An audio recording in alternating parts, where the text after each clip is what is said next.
नमस्कार। पिछली कक्षा में हमने पढ़ा था कि रीतिकाल के बारे में और उसके तीन भाग किए गए थे, रीतिबद्ध, रीतिसिद्ध, रीतिमुक्त। रीतिबद्ध, रीतिसिद्ध, रीतिमुक्त इन तीनों का वर्गीकरण भी हमने किया था।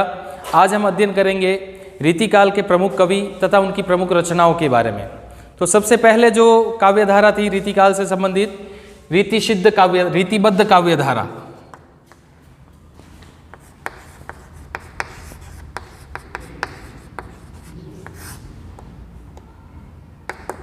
रीतिबद्ध एक बार वापस मैं पुनरावृत्ति कर रहा हूँ कि वे कवि जिन्होंने काव्य के अंगों का निरूपण करते हुए, रीति की परंपरा का पालन करते हुए लक्षण ग्रंथों की रचना की, वे रीतिबद्ध कवि कहलाए। जिसमें सबसे पहले वह प्रमुख जिसे कह सकते हैं हम, जो नाम था चिंतामणि।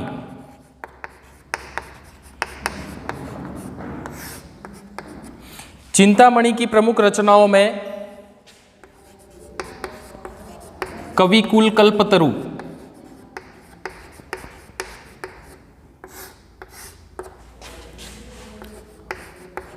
रसमंजरी और काव्य प्रकरण, ये तीनों ही चिंतामणि की प्रमुख रचनाएं मानी जाती है। उसके बाद जो दूसरे नंबर पे आते हैं मतीराम। इनकी प्रमुख रचनाओं में रसराज, ललित ललाम और एक और ले लेते हैं हम अलंकार पंचाशिका।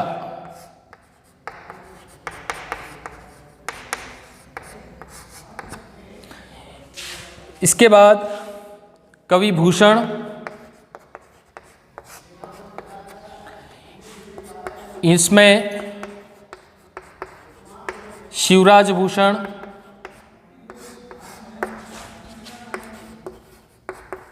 शिवा बावनी और छत्रसाल दशक। इसके बाद जो रीतिसिद्ध कवि थे महाराजा जसवंत सिंह,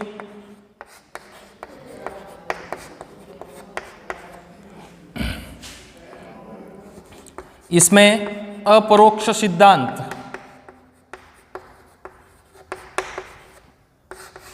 अपरोक्ष सिद्धांत और दूसरी रचना लेते हैं हम प्रबोध चंद्रोदय।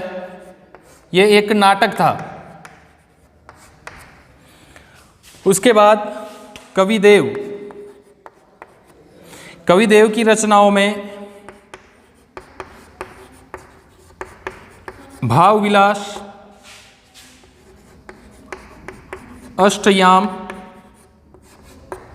और भवानी विलास।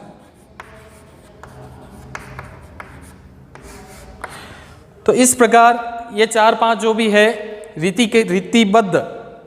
रीतिबद्ध काव्यधारा के प्रमुख कवि और उनकी प्रमुख रचनाओं के नाम हैं। वैसे तो इन्होंने अनेक ग्रंथों की रचना की, लेकिन ये प्रमुख रचनाओं को ही हम ले रहे हैं। तो वापस एक बार कि चिंतामणि, कविकुल कल्पतरु, रसमंजरी, काव्य प्रकरण, उसके बाद मतीराम, रसराज, ललित ललाम, अलंकार पंचाशिका, फिर भूषण, शिवराज भूषण, शिवा बावनी, छत्रसाल दशक, उसके बाद जसवंत सिंह जिनकी रचनाएं अपरोक्ष सिद्धांत, प्रबोध चंद्रोदय नाटक, और उसके बाद कविदेव, भवानी विलास, भाव विलास और अष्टयाम। अब इसके बाद जो दूसरे नंबर पे रीतिकाल की काव्यधारा है रीतिसिद्ध। रीतिसिद्ध काव्यधारा जिन्होंने काव्यांग निरूपणों की यानी काव्य की रूढ़ियों का प्रयोग तो नहीं किया, लेकिन काव्य की जानकारी उनको भली भांति थी। तो जब उन्होंने रचनाएं की तो उसका उपयोग, काव्य की जानकारी का उपयोग उन्होंने अपनी रचनाओं में किया था। तो ये कहलाए रीतिसिद्ध। रीतिसिद्ध में जो प्रमुख बिहारी, और बिहारी की जो प्रमुख रचना है बिहारी सतसई, ये रीतिसिद्ध काव्यधारा में आती है।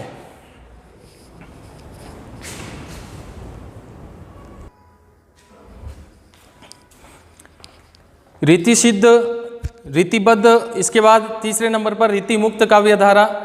रीति मुक्त काव्य धारा के प्रमुख कवियों में सबसे पहले लेते हैं हम घनानंद। घनानंद में सुजान सागर, सुजान जो उनकी गणिका थी उसके नाम पर उन्होंने ग्रंथ की रचना की। विरह लीला, और विरह लीला के बाद ब्रज विलास।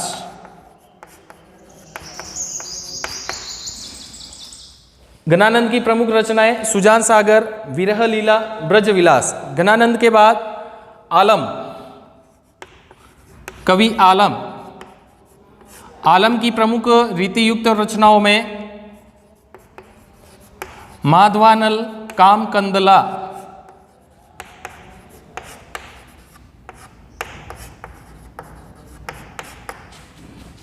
दूसरी आलम केली, और तीसरी रचना ले सकते हैं अपन सुदामा चरित।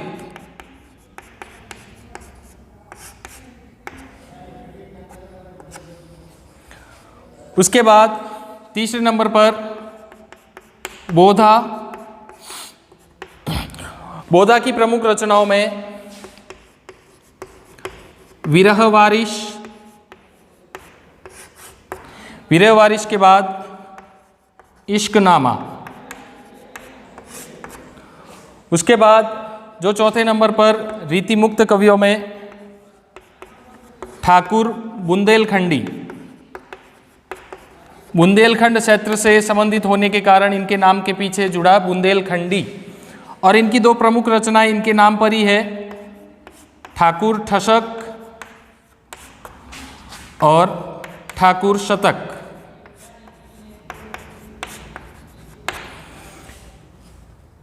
इसके बाद हम आगे चलते हैं कि रीतिकाल को जो दूसरा नाम था उत्तर मध्यकाल।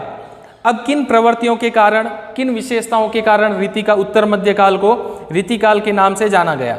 तो रीतिकाल की प्रवृत्तियां या विशेषताएं।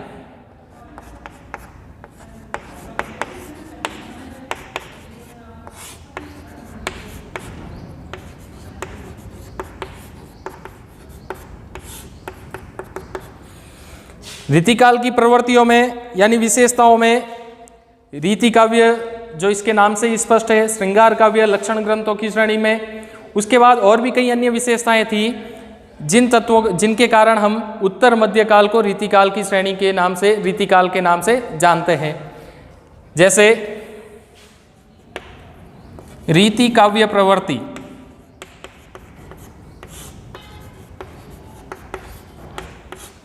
रीति काव्य प्रवृत्ति, रीति का मतलब एक परंपरा, एक विशिष्ट पद रचना शैली जिसके अनुसार उनके पीछे पीछे आचार्यों ने उसका अनुसरण किया तो लक्षण ग्रंथ रचे गए, तो ये रीति काव्य प्रवृत्ति के अंतर्गत आएगा। फिर दूसरे नंबर पर रीतिबद्ध या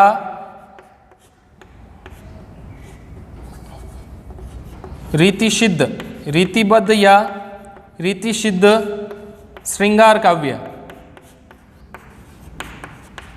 यानी रीतिबद्ध और रीतिसिद्ध काव्य धारा में जो श्रृंगार परक लक्षण ग्रंथों की रचना वो अधिकाधिक तौर पर हुई। इसके बाद जो रीति मुक्त काव्य धारा थी,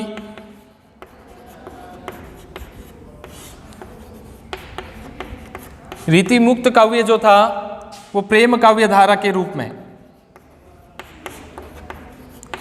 प्रेम परक लक्षण ग्रंथों की अधिक रचना हुई।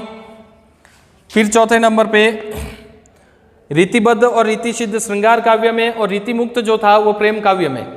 उसके बाद रीति काल में कई वीर काव्य ग्रंथों की भी रचना हुई, वीर ग्रंथों की, वीर रस युक्त ग्रंथों की भी रचना हुई। फिर नीति से संबंधित यानी नीति काव्य,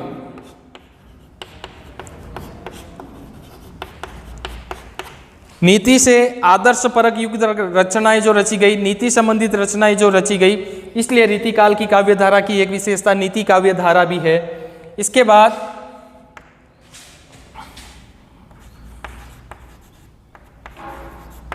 दक्षिणी हिंदी प्रेमाख्यान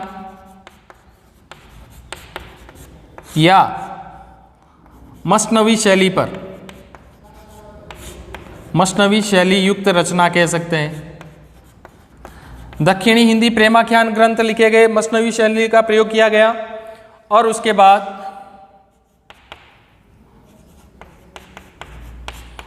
उत्तर भारत प्रेमाख्यानक काव्यधारा, उत्तर भारत प्रेमाख्यानक काव्यधारा यानी उत्तरी भारत में जो भक्ति के साथ प्रेम पद्धति का भी काव्य ग्रंथों में जो विस्तार था, तो उसकी परिपाटी भी रीतिकाल में प्रयुक्त की गई।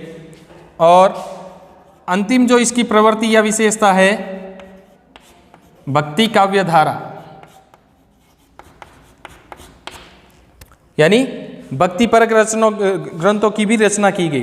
तो इस प्रकार हमने 2 कक्षाओं में जाना, पिछली क्लास में और आज की क्लास में, कि रीतिकाल को रीतिकाल किस आधार पर कहा गया, कौन कौन से रीति की जो कौन कौन सी अलग अलग धाराएं विभाजित की गई, उन सभी धाराओं के कौन कौन से प्रमुख कवि थे, उनकी प्रमुख रचनाओं के नाम क्या थे, ये सारा। तो एक बार वापस पुनरावृत्ति कि रीतिकाल के जो रीतिमुक्त कवि थे घनानंद, उनकी रचना सुजान सागर, विरह लीला, ब्रजविलास।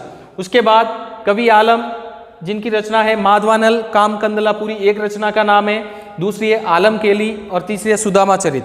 उसके बाद बोधा, कवि बोधा, जिनकी रचनाएं हैं विरह वारिश, इश्क नामा। और उसके बाद ठाकुर बुंदेलखंडी, बुंदेलखंड क्षेत्र से संबंधित होने के कारण इनके नाम के पीछे क्षेत्र विशेष का नाम जुड़ा, ठाकुर ठसक और ठाकुर शतक। ये तो रीतिमुक्त कवियों की प्रमुख रचनाएं हो गई। इसके बाद किन आधार पर, किन विशेषताओं के कारण उत्तर मध्य काल को शुक्ल जी ने रीतिकाल के नाम से अभिहित किया, तो उसमें रीति काव्य प्रवृत्ति, रीतिबद्ध या रीतिसिद्ध जो काव्यधारा थी, उसमें श्रृंगार काव्य अधिक मात्रा में रचे गए, और रीति मुक्त जो काव्यधारा थी उसमें प्रेम काव्य, प्रेमाख्यान काव्य जो है अधिक मात्रा में रचे गए। फिर वीर काव्यधारा, यानी जैसे कवि भूषण का पढ़ा था अपन ने, तो कवि भूषण ने लक्षण ग्रंथों में वीर रस युक्त काव्य ग्रंथ भी लिखे थे, इसलिए यहाँ पर हमने रीतिकाल की विशेषताओं में वीर काव्य को जोड़ा। नीति काव्यधारा, विभिन्न शासन से संबंधित नीतिपरक बातों का समावेश, नीतिपरक लक्षण ग्रंथों का समावेश होने के कारण इसे नीति काव्यधारा भी कहा गया।